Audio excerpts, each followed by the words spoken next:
The Culturally Nourishing Schooling project is based on several key elements. We acknowledge and build into our program that it's about culture and about student and community identities. It's very important for schools to understand that Aboriginal students come with a very acute understanding of their own sense of identity. And it's very important that we not only acknowledge that, but we actually do things productively to make that happen.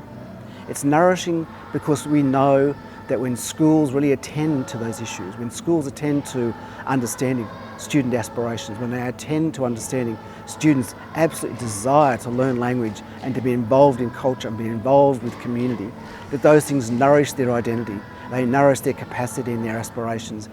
And schooling, because we want to move away from just blaming a school or a teacher for the problems and understanding this is a systemic issue. It's about schooling practices and what schooling has done over the last 50 or 100 years. So the purpose of this symposium at several levels.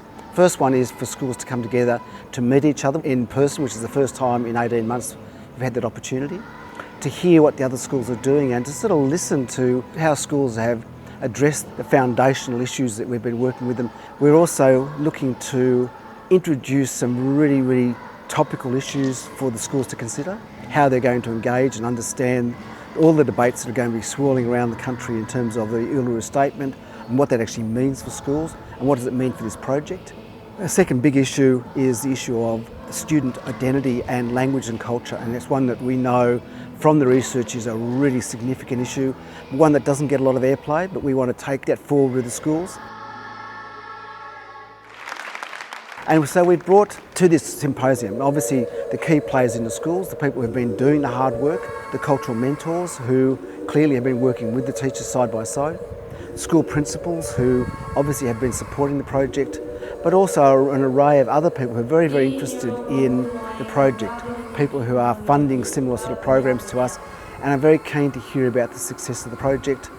And so the aim is for teachers to be able to bring all of those elements of the project together in a collective way so that they can really start to think about a whole school approach. It doesn't just address one issue, but addresses all of these issues simultaneously.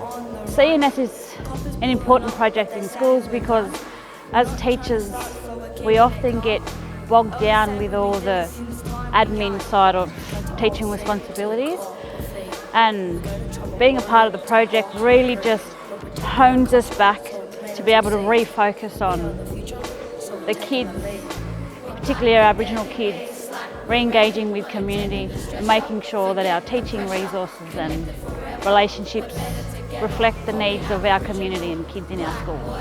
I think it's very important for the community to be involved, especially the elders, because we draw off their knowledge, and the young ones, I think, just want to know their identity, where they come from, who their mob is, because out at Gadigal we find that some of our Aboriginal students don't know that. So many Aboriginal kids are alienated for school or marginalised within the system. They're not culturally or linguistically represented in the system, so they often feel that they're not part of it. And of course you've got the history of colonisation which has excluded Aboriginal people from school, so we really have to make a huge effort to turn that around and to change that narrative.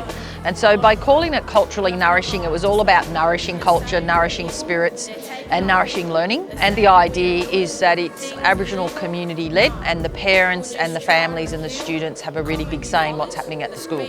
What excites me the most about the Culturally Nourishing School program is the model and the structure.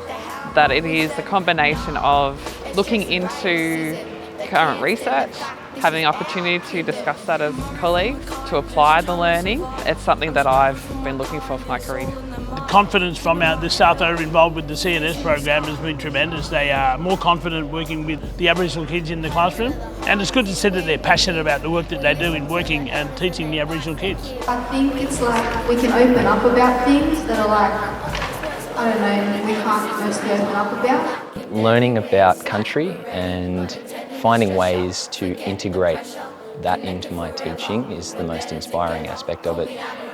For me, learning about country is the starting point, and once I've sort of hooked in and learnt a bit, I just want to keep learning more and more and more.